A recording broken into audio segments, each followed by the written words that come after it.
ସନ୍ତାନଙ୍କ ଭବିଷ୍ୟତକୁ ସୁଖରେ କରିବା ପ୍ରଚେଷ୍ଟା କରିବା, ଏହା ହେଉଛି ପ୍ରତ୍ୟେକ ପିତାମାତାଙ୍କର ପ୍ରଥମ କର୍ତ୍ତବ୍ୟ।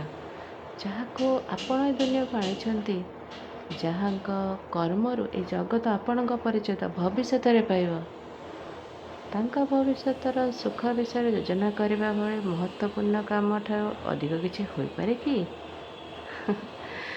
କିନ୍ତୁ ସୁଖ ଓ ସୁରକ୍ଷା କ'ଣ ଏହା ମନୁଷ୍ୟ କର୍ମରୁ ପ୍ରାପ୍ତ ହୋଇନଥାଏ?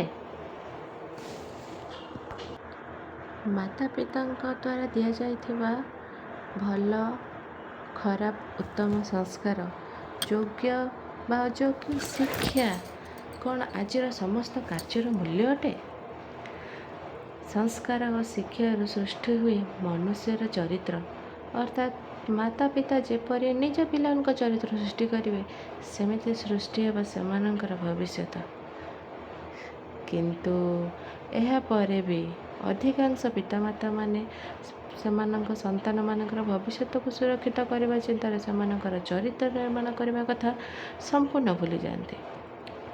ଫଳସ୍ୱରୂପ ଭବିଷ୍ୟତର ଚିନ୍ତା କରନ୍ତି, ସେମାନଙ୍କ ସନ୍ତାନମାନଙ୍କ ଠାରୁ କୌଣସି ଲାଭ ହୋଇନଥାଏ। କିନ୍ତୁ ଯେଉଁ ମାତା ପିତା ସନ୍ତାନଙ୍କର ଭବିଷ୍ୟତର ନୁହେଁ, ଚରିତ୍ରର ନିର୍ମାଣ କରିଥାନ୍ତି, ସେହି ସନ୍ତାନମାନଙ୍କ ପ୍ରଶସ୍ତି ସମସ୍ତ ସଂସାର କରିଥାଏ। ଏକଥା ଆପଣ ସ୍ୱୟଂ ବିଚାର କରନ୍ତୁ। ଯେଉଁ ସନ୍ତାନମାନଙ୍କର ସଂସ୍କାର ଅତି ଉତ୍ତମ ଥିବ, ସେମାନେ ନିଶ୍ଚିତ ଭବିଷ୍ୟତରେ ଏକ ଉତ୍ତମ ମନୁଷ୍ୟ ଭାବରେ ଆଗ ଧାଡ଼ିର ଭଲ ମଣିଷ ହୋଇ ଠିଆ ହେବେ। ଦୟାକରି ବିଚାର କରିବେ। ରାଧେ ରାଧେ।